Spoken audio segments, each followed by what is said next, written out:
Hoje, tomemos algum tempo para estudarmos juntos a Palavra de Deus, com o sermão intitulado Vamos ao Mundo. Nesta época, Deus deu-nos vários avanços na tecnologia moderna, nos transportes, nas comunicações e até mesmo em diversos ambientes que nos permitem pregar o Evangelho com eficácia. Assim, mesmo que não possamos ir para o estrangeiro, parece que Deus nos forneceu inúmeras tecnologias para chegarmos àqueles que ainda não foram apresentados à nossa igreja, através de plataformas como a internet. Deus está a ajudar-nos e a animar-nos. Deus também criou inúmeros ambientes para o Evangelho ser pregado em todo o lado e garantiu que mesmo aqueles que não têm tempo podem aceder ao Evangelho através da internet quando lhes for conveniente.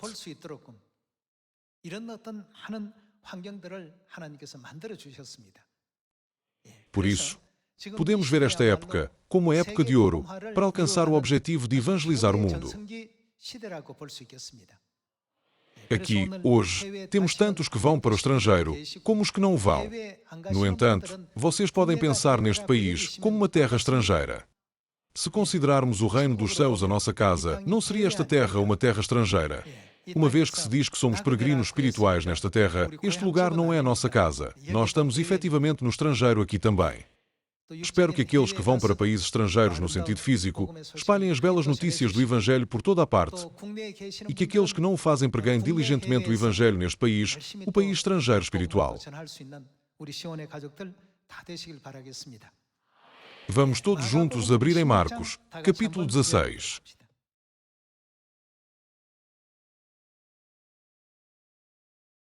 Em Marcos, capítulo 16, versículo 15, está escrito: E disse-lhes: Ide por todo o mundo e... O que nos instruiu ele a fazer? Ide por todo o mundo e pregai o Evangelho a toda criatura. Quem crer e for batizado será salvo. Quem, porém, não crer será condenado. Como bate o coração de Deus em relação ao mundo inteiro?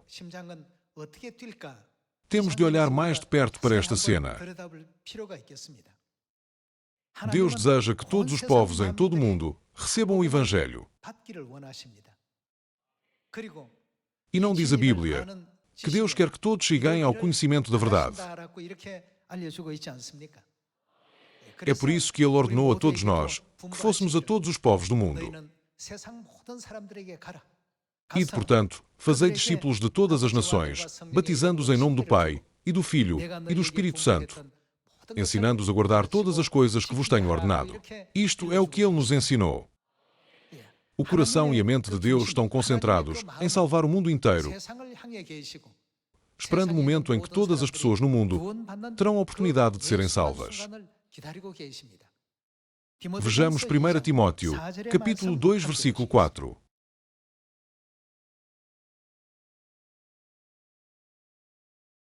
Capítulo 2, versículo 4. O qual deseja que todos os homens sejam. O que é que Deus deseja? Diz que Deus quer que todas as pessoas sejam salvas. Antes do apóstolo Paulo conhecer Jesus Cristo, ele foi uma das pessoas que prenderam, encarceraram e perseguiram fortemente aqueles que acreditavam em Jesus. Então, o que aconteceu quando o apóstolo Paulo conheceu Cristo? Não se tornou ele a pessoa que, até ao último momento da sua vida, se dedicou a proclamar e a pregar sobre Cristo, nunca oscilando, mesmo em circunstâncias severas? Quando olhamos à nossa volta, ainda há pessoas que agem como o apóstolo Paulo antes de conhecer Cristo. Isso é porque elas não têm uma compreensão correta da Igreja de Deus. A culpa é nossa por não as termos ensinado. Existem vários fatores que explicam por que motivo somos perseguidos. O maior deles é que não lhes ensinamos, nem lhes informamos da verdade. Uma vez que elas não compreendem a verdadeira natureza da nossa Igreja, vêem-nos com base em rumores estranhos e em conteúdos falsos que encontram online. No entanto, aqueles que chegaram a compreender a verdade e visitaram a Igreja de Deus Dizem frequentemente sobre os nossos membros: existem realmente anjos assim no mundo? Se todas as pessoas do mundo fossem como estes membros da Igreja de Deus, a paz prevaleceria naturalmente. Sempre que ouço estas histórias, penso muitas vezes: estas são as consequências do nosso fracasso em não lhes pregarmos. É por isso que Deus nos manda ir a todos, a Samaria e até aos confins da terra. Agora, como está escrito no capítulo 2, versículo 4, Deus, o qual deseja que todos os homens sejam salvos, o que mais quer Ele que aconteça? E cheguem ao pleno conhecimento da verdade. Para que as pessoas venham a conhecer a verdade, não deveríamos ser capazes de ensiná-las? Uma vez que conhecemos e recebemos a verdade primeiro, é nossa responsabilidade ensinar e pregar àqueles que vêm mais tarde. Quando as pessoas do mundo ouvirem a verdade, quase todas regressarão aos braços de Deus. Então, por que é que eles perseguiram a Igreja de Deus durante todo este tempo? É porque eles não sabem realmente quem somos, só tinham ouvido histórias caluniosas e eram fortemente dominados pelos poderes das trevas. No entanto, quando a luz brilha, eles apercebem-se: este lugar está cheio de luz, mas durante todo este tempo espalharam-se rumores como se fosse uma terra de total escuridão. Neste momento, a exposição da mãe está a ser realizada na nossa igreja em Guanac. Um dia, uma mulher de meia-idade foi convidada para a exposição e veio. Ela olhou em volta de toda a exposição, mas com um comportamento muito nervoso. Ela também viu um vídeo sobre a igreja e o seu coração ficou completamente aliviado. Ela disse-nos que até agora não podia sequer passar pela frente da nossa igreja. Por que é que não pôde passar? Perguntamos. E descobrimos que uma igreja próxima tinha espalhado um boato terrível, dizendo: uma vez que se entra na Igreja de Deus, não se pode sair. Esta igreja sabia que uma vez que as pessoas entrassem na verdade, todas as falsidades dessa igreja seriam expostas e a verdade de Deus prevaleceria triunfantemente. Como resultado, eles continuaram a espalhar rumores terríveis e estranhos sobre nós, impedindo-a de se aproximar da Igreja de Deus durante mais de 20 anos. De facto, ela poderia ter chegado à sua casa muito mais rapidamente se tivesse caminhado em frente à nossa igreja, mas em vez disso, fez um desvio muito mais longo, só para evitar. Uma vez que ela veio à igreja e viu a exposição da mãe, ficou muito comovida e também percebeu: evidentemente, a Igreja de Deus é uma igreja que exerce uma influência tão positiva em todo o mundo. Muito espantada, ela tornou-se um arauto, dizendo a todos na vizinhança: a Igreja de Deus não é de todo o que me disseram. Vocês devem ir e ver por si próprios. Desta forma, eu ouvi dizer que ela veio a assumir o papel de encorajar os outros a vir. Enquanto nós não nos damos a conhecer, Satanás continua a amplificar as suspeitas no coração das pessoas, fazendo parecer que há algo de problemático com a Igreja. Mesmo nos primórdios do cristianismo, aqueles que acreditavam em Jesus eram rotulados como um grupo estranho que come carne humana e bebe sangue humano, ou um grupo que se reúne em túmulos para realizar rituais estranhos. Desta forma, os santos da Igreja primitiva foram sujeitos a severa perseguição e opressão. É o mesmo nesta época, hoje. Assim, como Deus nos disse em 1 Timóteo capítulo 2, versículo 4, Deus quer que todas as pessoas sejam salvas. Nós temos de nos lembrar bem disto. Deus também quer que toda a humanidade chegue ao conhecimento da verdade. Hoje em dia, o mundo nem sequer sabe qual é o dia correto para oferecer culto a Deus. Nem sequer sabem se devem ou não celebrar a Páscoa. Deus disse-nos para fugirmos rapidamente para Sião, a cidade das festas de Deus, e, no entanto, não deveriam saber onde fica Sião para fugirem para lá. Nem sequer sabem o que é Sião. Isso é porque baseiam as suas opiniões nas histórias contadas pelas pessoas que as rodeiam. Como resultado, eles estão agora a percorrer cegamente o caminho da morte, completamente sem saber se o sábado é o correto, ou o culto dominical, ou se o Natal é a verdade, ou a Páscoa. Deus deseja que todas as pessoas sejam salvas. E através da verdade, Ele ilumina-nos com a sua vontade, para que possamos ir e ensinar a todos, levando-os ao conhecimento da verdade.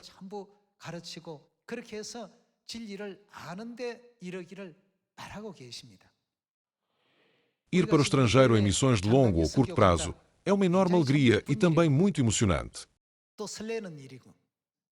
Qual é a nossa razão de ir? Não vamos ajudá-los a chegar ao conhecimento da verdade. Vamos ajudá-los a chegar ao conhecimento da nova aliança de Deus, a verdade da vida. Pregamos sobre o pai e a mãe. Pregamos a verdade da nova aliança e pregamos sobre Sião. Não é por isso que saímos pelo mundo, para ensinar e dar a conhecer todas estas coisas. Olhando para as palavras de Marcos capítulo 16 e Mateus capítulo 28, versículo 18, fica claro que Deus nunca nos disse para ficarmos parados. Mas o que é que Ele nos mandou fazer? Ele disse, ide. Por isso, temos de ir, quer seja a nível nacional ou internacional. Não podemos simplesmente esperar que eles venham até nós. Temos de ir. Jesus disse, ide e batizai-os em nome do Pai, e do Filho, e do Espírito Santo, ensinando-os a guardar todas as coisas que vos tenho ordenado. Por outras palavras, o que devemos fazer com todos os ensinamentos que Deus nos deu? Uma vez que Ele quer que todos cheguem ao conhecimento da verdade, a única forma de o conseguir não é ensinando-lhes a verdade.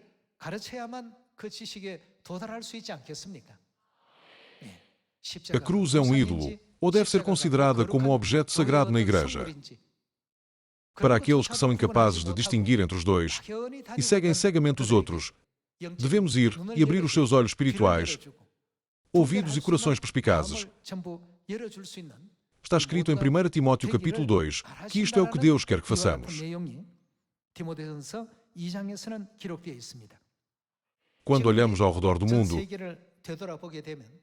ainda há inúmeras pessoas que não sabem o nome do Pai ou que a Mãe Celestial existe.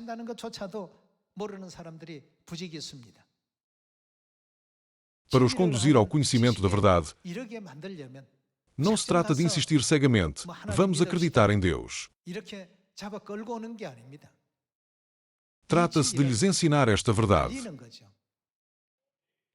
Há ainda algumas regiões onde não foram estabelecidas igrejas. Há lugares onde não há profetas ou santos na igreja. Há lugares onde nem mesmo a Bíblia existe. Nós temos de ir rapidamente. Vamos a esses lugares e demos a conhecer o Pai e a Mãe Celestiais. Partilhemos as notícias da vida e proclamemos que o reino dos céus existe. Ao fazê-lo, o conhecimento de Deus transbordará por todo o mundo.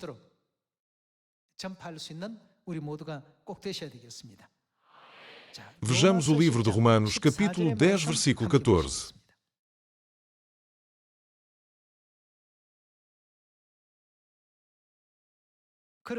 Como, porém, invocarão aquele em quem não creram?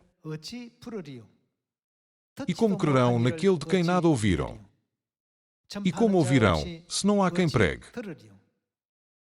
O versículo 14 pergunta, como podem acreditar naquele de quem nunca ouviram falar? Isto é o que diz. Alguma vez vocês pensaram nas almas que nascem nesta terra e morrem sem nunca ouvirem o nome de Deus uma vez sequer? Como devem ser infelizes? Essa alma tornar-se-ia, de facto, no ser mais infeliz que nasceu nesta terra. É por isso que Deus nos envia. Ide, portanto, fazei discípulos de todas as nações, batizando-os em nome do Pai, e do Filho, e do Espírito Santo, ensinando-os a guardar todas as coisas que vos tenho ordenado. E em 1 Timóteo capítulo 2, versículo 4, está escrito que Deus quer que toda a humanidade seja salva e chega ao conhecimento da verdade. Uma vez que Deus quer que toda a humanidade chegue ao conhecimento da verdade, devemos ensinar-lhes o sábado, a Páscoa, a nova aliança, a ordem de Melquisedeque e as verdades sobre Cristo An-Soin-Hon e a Mãe Celestial Nova Jerusalém.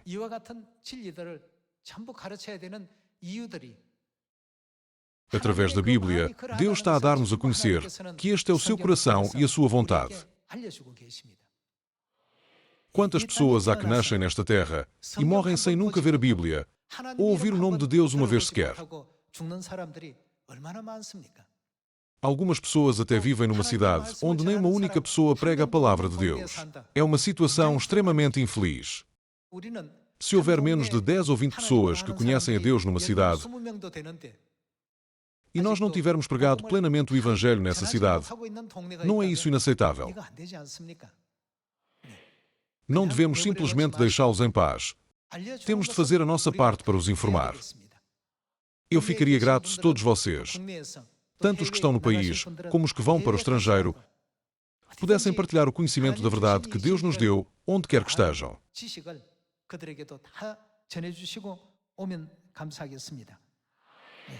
Como posso acreditar em alguém de quem não ouvi falar?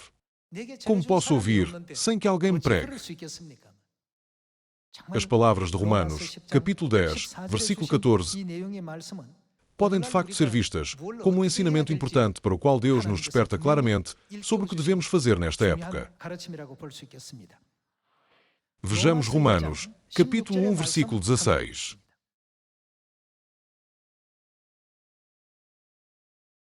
Romanos, capítulo 1, versículo 16. Pois não me envergonho do Evangelho, porque o que é? É o poder de Deus para a salvação de todo aquele que crê.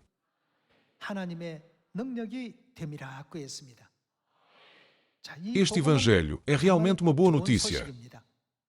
E este Evangelho é, de facto, o poder de Deus para a nossa salvação. Por isso, deve tornar-se no Evangelho que é pregado com o poder de Deus. O Evangelho não pode ser pregado pela capacidade de ninguém. A Bíblia diz-nos, é o poder de Deus para a salvação de todo aquele que crê. Portanto, quando resumimos o poder deste Evangelho, o que é que o Evangelho faz àqueles que estão presos às correntes do pecado e da morte? Ela tem o poder de quebrar essas correntes e libertá-las. Através deste Evangelho, famílias, indivíduos, nações e até países foram todos transformados. O poder para realizar essa mudança só pode vir do Evangelho. É por isso que, na Bíblia, Deus mostrou-nos essa história, confiou-nos este poderoso Evangelho e disse, ide, portanto, fazei discípulos de todas as nações, batizando-os em nome do Pai, e do Filho, e do Espírito Santo, e ensinando-os a guardar a tudo o que vos tenho ordenado. Ao ensinar, pregar e espalhar este Evangelho, os indivíduos, as famílias, as sociedades e até as nações podem ser transformados. Deus tem orquestrado este poder espantoso através do Evangelho. Eu exorto-vos a não ficarem ociosos, mas a tornarem-se aqueles que podem transformar o mundo, num mundo onde somos merecedores da salvação, no nosso Pai Celestial e na nossa Mãe Celestial, através do Evangelho. Vejamos Mateus, capítulo 28. Nesta obra de transformação, Deus não só nos enviou ao mundo, mas também prometeu ajudar-nos, dizendo, eis que estou convosco todos os dias, até à consumação do século. Vejamos Mateus, capítulo 28, versículo 18.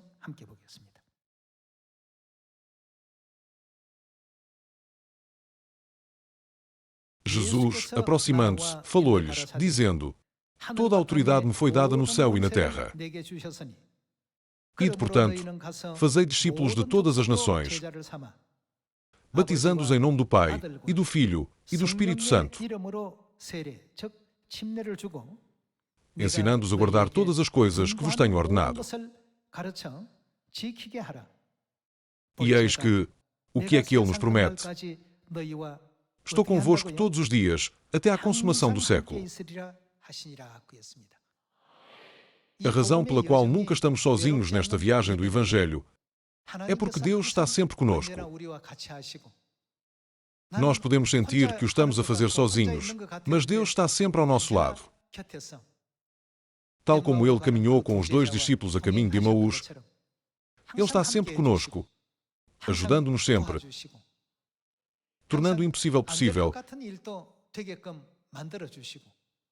e criando um caminho onde parece não haver nenhum. Basta ver como Deus abriu um caminho no meio do Mar Vermelho, permitindo aos israelitas atravessá-lo. No vasto vazio do deserto, sem comida ou restaurantes,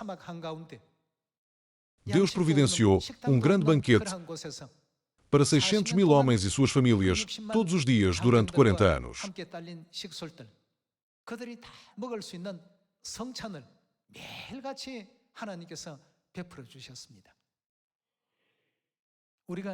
Quando olhamos para isto, dá-nos uma compreensão mais profunda de que, por o Pai e a Mãe estarem sempre conosco, temos hoje a nossa Igreja, e o Evangelho está a espalhar-se por Samaria e até aos confins da terra.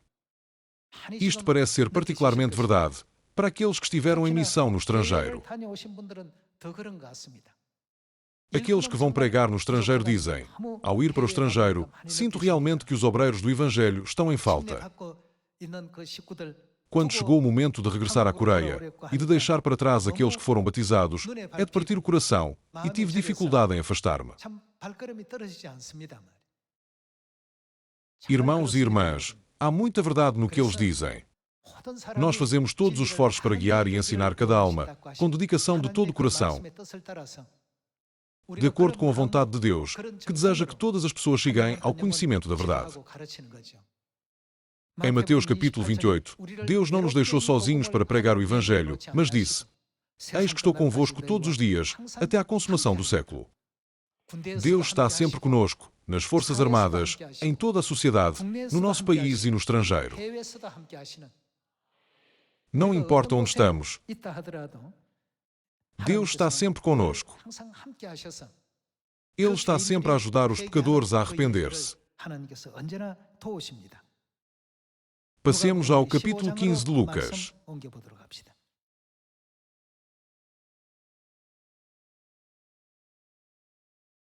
Vejamos Lucas capítulo 15, versículo 7. Digo-vos que, assim, haverá maior júbilo no céu por um pecador que... O que é que ele faz? Se arrepende, do que por 99 justos que não necessitam de arrependimento. Não diz que haverá mais alegria. Deus expressou o seu coração, dizendo que há mais alegria no céu por um pecador que se arrepende do que por 99 justos que não precisam de se arrepender.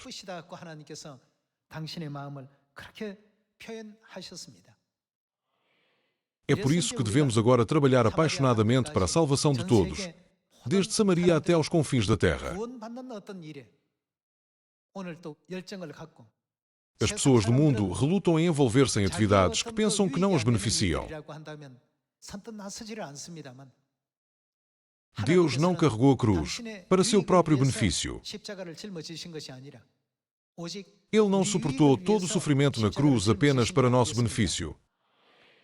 Deus não estabeleceu a nova aliança porque precisava dela. A quem se destina a nova aliança? Ele revelou a razão e o objetivo final do estabelecimento da nova aliança na noite da Páscoa. Jesus disse que é derramado em vosso favor para espalhar o grande amor de Deus a todos em Samaria e até aos confins da terra. Temos de levar a verdade e ensinar todas as pessoas do mundo. Há ainda muitas pessoas na Coreia que ainda não encontraram a palavra de Deus. E da mesma forma, há muitas pessoas no estrangeiro que ainda não tiveram a oportunidade de a receber. Eu peço-vos que façam todos os esforços para lhes ensinar corretamente a verdade da palavra de Deus, para que as suas almas possam ser conduzidas ao eterno reino dos céus. Quando esta vida chegar ao fim, para onde iremos? Vejamos Apocalipse capítulo 7, versículo 9.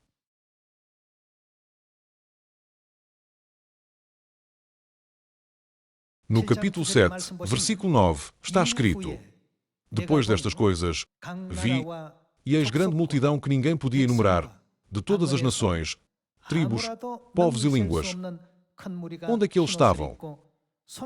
Em pé diante do trono e diante do Cordeiro, vestidos de vestiduras brancas, com palmas nas mãos, e clamavam em grande voz, dizendo: Ao nosso Deus, que se assenta no trono, e ao Cordeiro, pertence a salvação.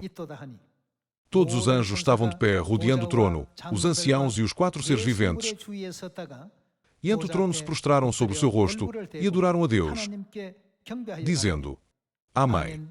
O louvor e a glória e a sabedoria e as ações de graças e a honra e o poder e a força sejam ao nosso Deus pelos séculos dos séculos. Amém. Aqui, que pessoas menciona que estarão diante de Deus? Uma grande multidão de pessoas que ninguém podia contar estará em pé diante do trono de Deus. Esta é uma cena que descreve as numerosas almas que se arrependeram e se voltaram para Deus. Este será um tempo glorioso em que daremos glória, honra e louvor diante do trono de Deus. Um tempo que certamente chegará para nós. Enquanto vivermos nesta terra, os esforços e o trabalho na realização da obra do Evangelho duram apenas um curto período de tempo. Todos estes esforços se acumulam, acabando por levar muitas almas ao arrependimento e à partilha da glória que está por vir. Confirmemos o que Deus nos ensinou sobre esta época. Vejamos João capítulo 4, versículo 35.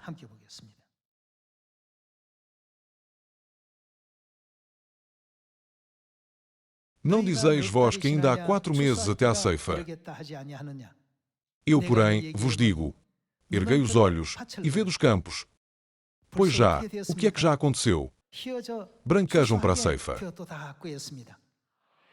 Vejamos o versículo 36. O ceifeiro recebe desde já a recompensa e entesoura o seu fruto para a vida eterna. E, de charte, se alegram tanto o semeador como o ceifeiro. Pois, no caso, é verdadeiro ditado, um é o semeador e outro é o ceifeiro. Eu vos enviei para ceifar o que não semeastes. Outros trabalharam, e vós entrastes no seu trabalho. Nesta perspectiva, o tempo para as colheitas já chegou. Uma vez que estamos numa situação em que temos de colher neste preciso momento, espero que este seja o ano em que possamos colher todos os frutos que semeamos até agora. Temos de ajudar a garantir que o Evangelho de Deus seja plenamente pregado e que a verdade da salvação chegue à Ásia, África, Oceânia, Europa, América do Norte, América Central, América do Sul, Norte da Índia, Sul da Índia, Rússia, Brasil e toda a Coreia. Eu espero que todos os filhos de Sião sejam transformados e preguem diligentemente o Evangelho, acreditando que podemos desfrutar da vida eterna e das bênçãos no reino dos céus com Deus para todo sempre.